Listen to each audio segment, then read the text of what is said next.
April the 24th, and I'm in Talladega. And this is a church service by the racetrack, and they're offering free food. No, they're hooked up. They have a spotter they're talking to. They have encouragement. They see you as they come around the track.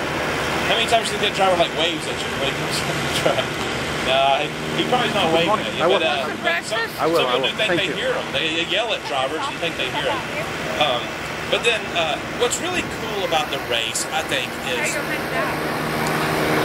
the competition and how people are so good at what they do out there on that track. How they drive at close to 200 miles an hour, so close together. And every now and then they bump into each other. Have you noticed that? Did y'all see some teammates last Monday that bumped into each other? The 24 and the 48, they bumped into each other. And I started thinking about that happens to us sometimes.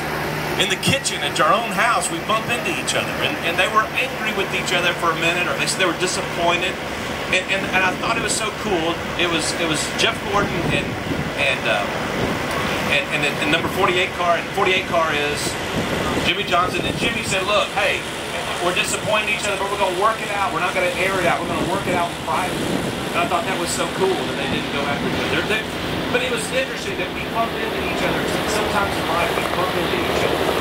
And what's really cool, I think, is NASCAR racing is so competitive.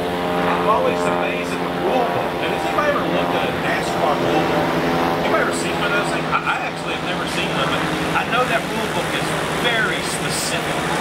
It's very specific about the way the car must be set up. It's specific about the tire, and people take that rule book and they try to do what they can. Like they'll have a tire like this, and they'll alter the car so maybe the tire is leaning a little bit, so that only so much of the tire is touching the track.